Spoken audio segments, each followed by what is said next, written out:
welcome to Anyone Can Become a Great Communicator. Anyone, anywhere, anytime. We are on the first of three major parts. We're dealing with a root issue called the law of the learner, that I am to cause the learner to learn. And we're on part number 4, which is the learner method. I want to give to you a tool that you can use. I use this tool all the time.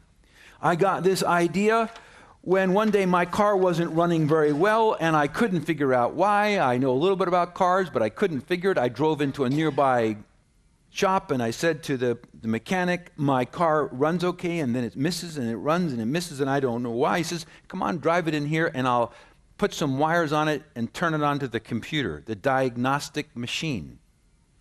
And he said, would you like to watch this? I said, I would love to watch this. So I went in the back, and he has all these knobs, and he puts the wires on, and he says, oh, no wonder you can't find it. What do you mean? One of your wires is broken in the middle. You can't possibly know this by looking at it. And that's why it misses sometimes as it moves. And I thought, oh, man, wouldn't it be great if there was a diagnostic machine like that for a teacher? So we could take you, stick your hand in this knob and put your hand in this knob and put it, right here and turn it on and say, oh, the reason why their students aren't doing very well is because of this. And so I went to work and said, okay, let's make one. And that's what we did. And I'm going to teach it to you in a few moments because ultimately this tool is usable for you. When your students aren't learning, one of the systems in teaching is broken. Like in an automobile, there's a cooling system, there's a braking system, there's a combustion system, but there's only so many systems. In teaching, there's only so many systems. I used this many years ago after I developed it. I was asked when I was a young man to come to California and speak in a big arena for about 8,000 teachers for a session. I'd never been in an arena. The biggest thing I'd ever spoken at that point was a church of a few thousand people. So I didn't know how to speak in that setting. It's a big place. And my friend asked me to come speak. And so I started speaking, and I noticed people were walking around. And people were talking when I was talking, and I was giving my best story, and I began to sweat. And I said to myself, oh no, I'm giving the best story that I have, and they're not listening. It wasn't working. I then used my own teacher's diagnostic machine and said to myself, what's broken? Because something was. And I tried the first plug.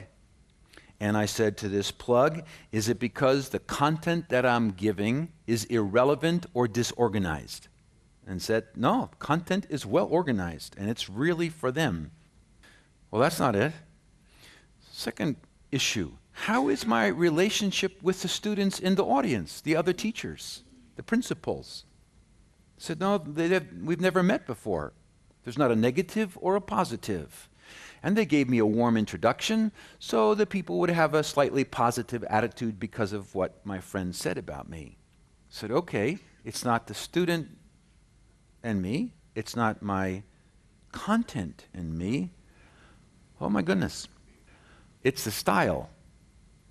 That system is broken. Style has to do with how I deliver the content to you. And I thought to myself, my style isn't working. And then I said to myself, I've never done this before. Who do I know? Who have I ever seen that has spoken in a big arena like this? While I'm speaking, I'm trying to figure this out. And I thought, Billy Graham. I've seen Billy Graham speak to stadiums. And I thought, now how does he do it? Oh, he's dramatic with his voice and his gesture. Well, I wasn't real dramatic back then, and I said to myself, act like Billy Graham. Well, I took a deep breath. I'd never acted like Billy Graham before. And I said, and so what happened, ladies and gentlemen, is we moved into a brand new arena. And at that point, everybody stopped moving. I thought they were going to laugh at me. I did. I felt so stupid because I was faking it. And so there are 3 points that you must know. Point number 1. It was everything in me not to laugh. I felt so foolish. But you know what? I learned a big lesson. The style you use in a church of a couple thousand people versus a huge arena that it's hard to see some of the faces of the people needs to be dramatically changed. That is, as distance between me and the furthest person has to be really different. And when I got up years later as a much older man and spoke to 80,000 people in the Detroit Silverdome, I could not see the faces at the other side. And that delivery that I gave that day was for the person on the very last row. And I held the attention of all 80,000. So when you think about this is a tool you're going to use. And if you're a principal, you could sit in the back of a classroom and see if the students aren't doing very well in a classroom, just sit back there and use the diagnostic machine on the teacher and sit there and say, okay, what's working well and what's not working well? How can I serve the teacher to help the teacher turn it a little bit, get the wire right so they become effective?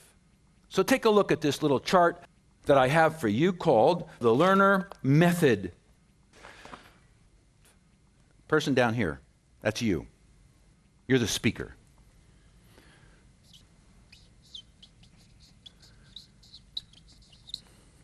You have a relationship with the students. That's them.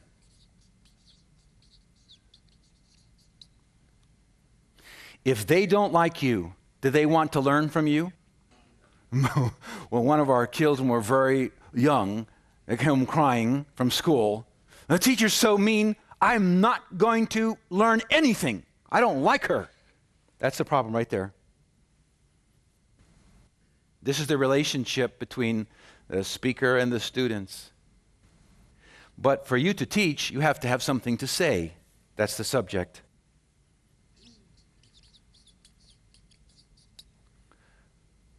That's the subject.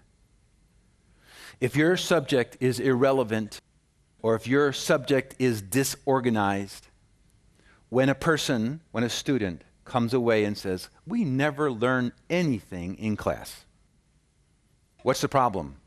It's not this. They could love their teacher. It's the subject.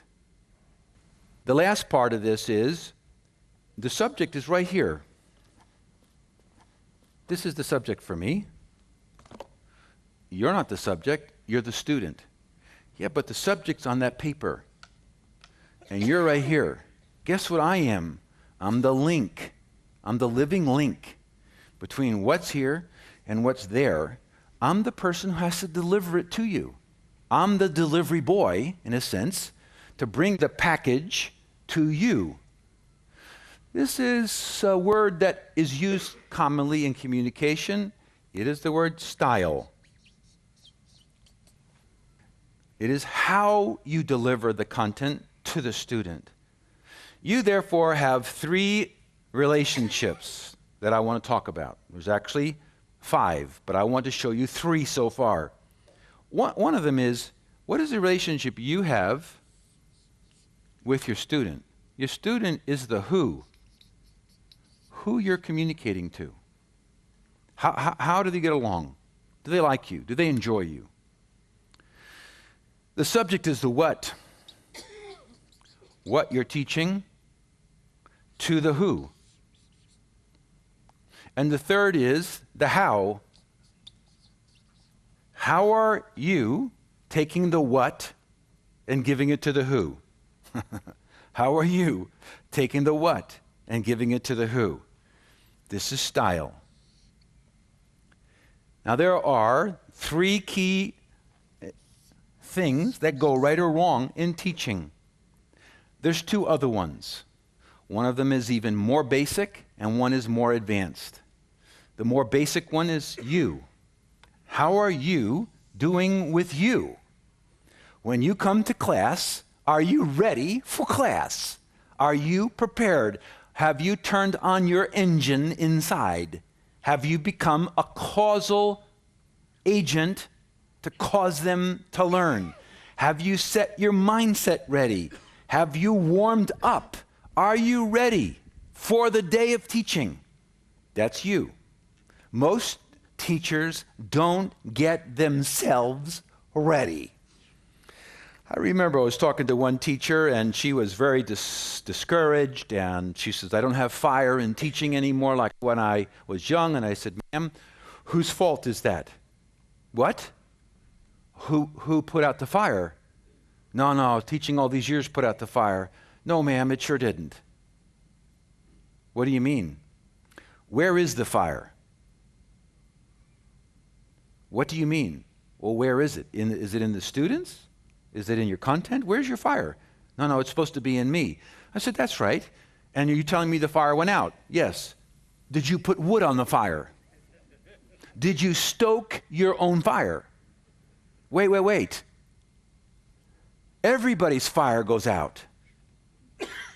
Your point is not that it goes out. The point is, did you go put wood on it? Did you go put gasoline on it? Did you get your fire going? Why? They need your fire to go. So my son and I and my daughter have laughed with me many times because they would know what happened in the week, and I was so exhausted before a given event, a major event. They said, Dad, you're exhausted. How can you go up there? I said, son, they will never know I was exhausted. What do you mean? If I'm exhausted, that's going to make them tired, and they're not going to want to pay attention. Therefore, I can't serve them well. I exist to serve them. When I get up here, they'll have no idea I'm tired. When you live to serve them, you must do what they need, not what you need. And I need to stoke my fire before I get up. Do you stoke your fire? That's the part there. So there's 5 parts. So far we've dealt with 4. The speaker to the speaker to the student, the speaker to the subject, and the speaker to the style. If you want to get to the most powerful of all teaching, it's the outer ring. It's the outer ring. And the outer ring has an arrow to every single part of this agenda, of this method, and that is the Spirit. The Spirit of God exists everywhere, and the Spirit can affect the speaker. The Spirit can do a lot for the subject. The Spirit can radically change the student, and the Spirit can empower your style. Is not this true? The average Christian teacher does not engage the Spirit in any of those 4 parts. Doesn't. And therefore the mega power of teaching, which is when God Almighty gets involved with those 4 parts, is left unplugged. It's unplugged. And those teachers that change nations, the Spirit's all over it. So is the Spirit involved in your teaching?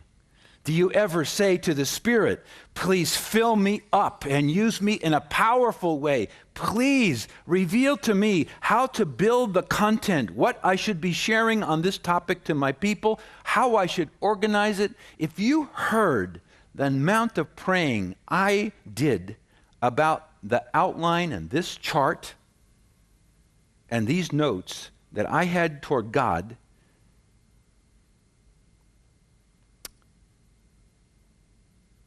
it's not an overstatement to say hundreds of times over the months I prepared these 3 courses, I talked to God about this. And then we did research about you. We did all kinds of research for you, about you. Why? You're the reason I exist, to teach you. And if I don't know you, and I don't know what you can afford, and I don't know the time you could take, and I don't know the top 3 problems you have, or what you struggle with the most, or what you wish you could change the most about your church, or why you and God seem to be alienated from time to time, then how can I serve you? And the whole issue of God giving you the right style to deliver that content, that is the learner method. Does this make sense to you? Good. Let's take the next page. I began to think through, how can we help you really become a master of the learner method, which has to do with the speaker. How do you deal with you? How does the speaker deal with the student? How effective are you with that part of the diagnostic machine? How good are you as a speaker with the subject?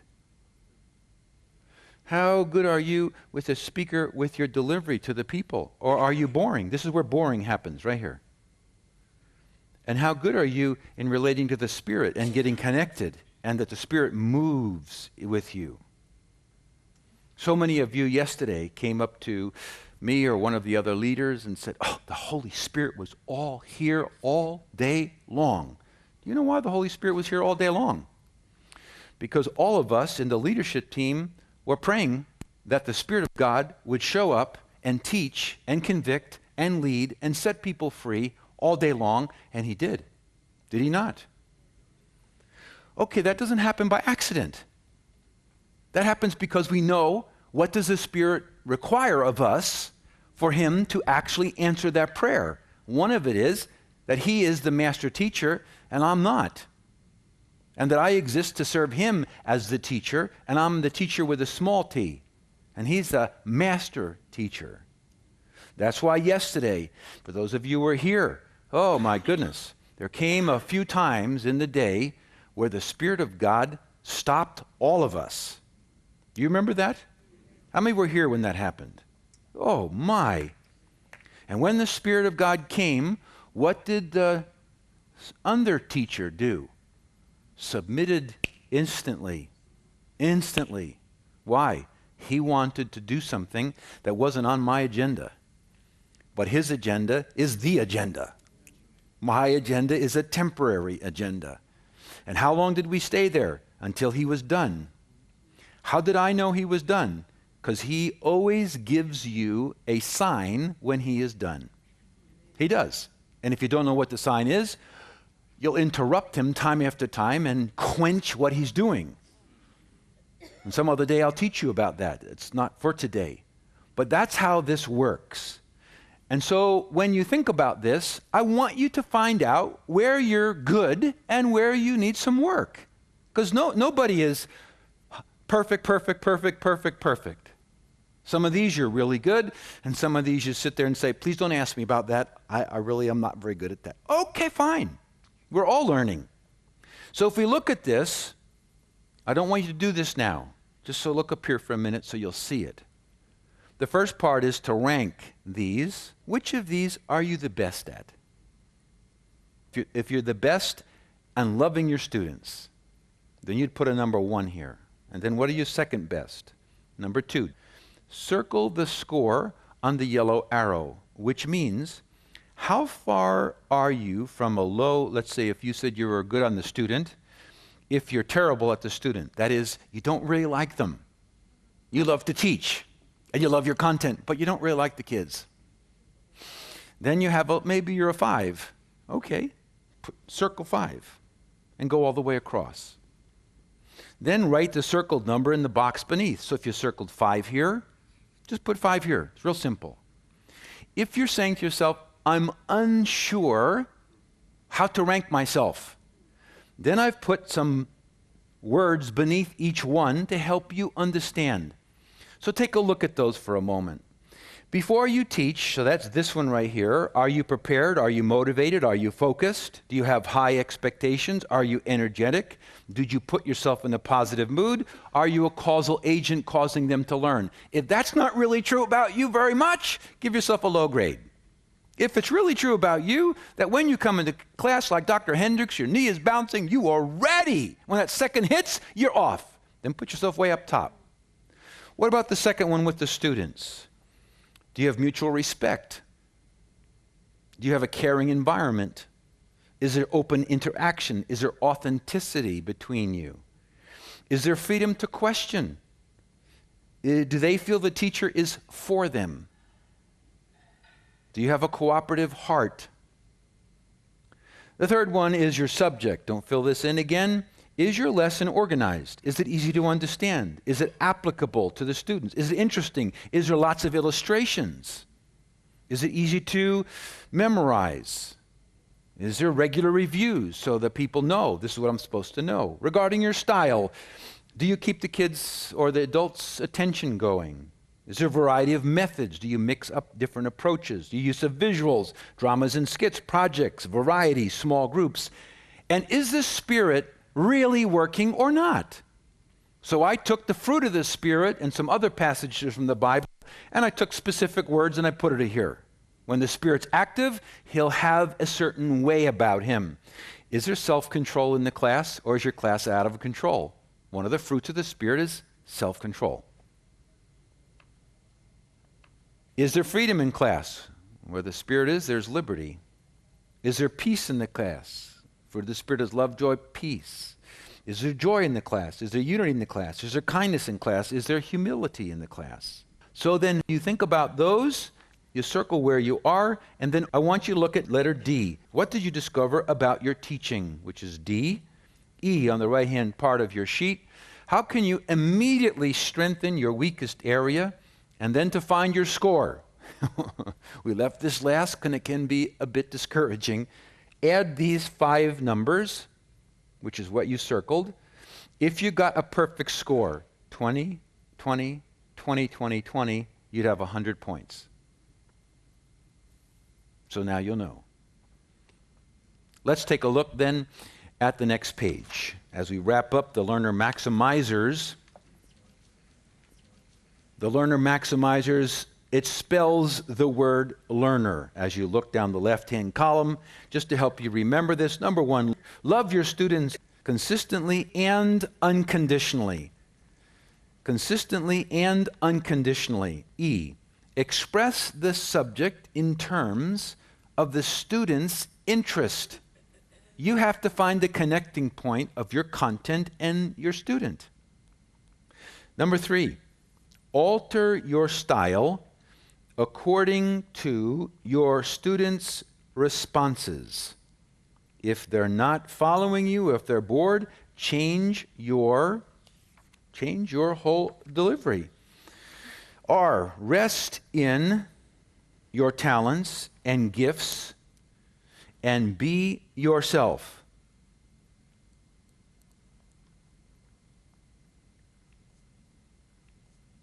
N, note your students' attitudes, the tension, and body language.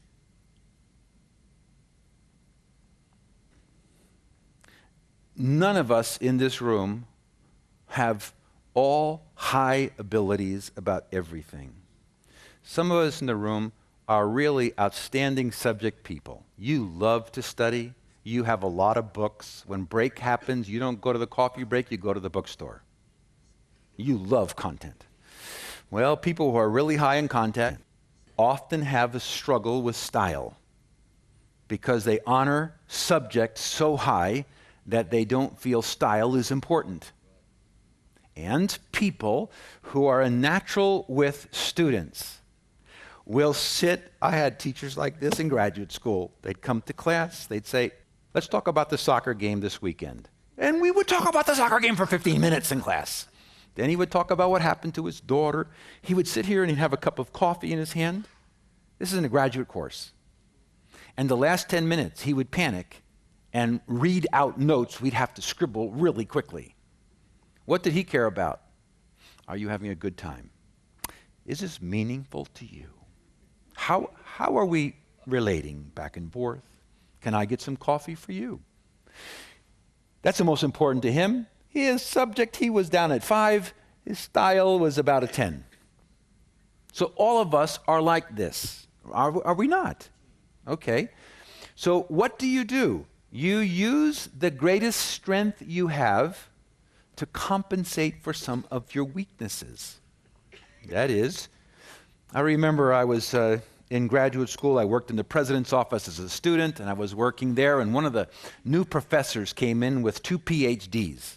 He was over the top. He was a 50 on subject. And he says, I'm not very good with students, and my style is it's pretty boring. And he said to me as a student, what can I do to help? How can I do better? And I said to him, use your strength to compensate for your weakness. Okay, what can I do? You memorize easy? I memorize really easy. I said, okay, get the student picture book of all the students in the campus and mark the ones that you're going to have in the class and memorize their names. He said, I can do that. That won't be hard. For me, that'd be really hard to memorize 200 people's names. For him, it wasn't hard. So he said to me, come sit in my first class. I sat in the back as a visitor, and he's lecturing, and a guy raises his hand. He says, yes, Jeff? Jeff. And he talked, and he answered his question. Yes, Mary? And he did this to everybody in the class who raised their hand. They just met him for the first day. I went out with the class at break. You should have heard these students talking about how much their teacher loved them. Yeah, but wait. He does love them. He's just not good at loving them. Wait. He did love them. He just is not very good at loving them. So use your strength to overcompensate for your weakness. It's terrific. Does it make sense to you? Yeah, good. All right. E, excel by using your strengths to compensate for your weaknesses. Your weaknesses. And R, rely on the Holy Spirit for teaching that is supernatural. For teaching that is supernatural.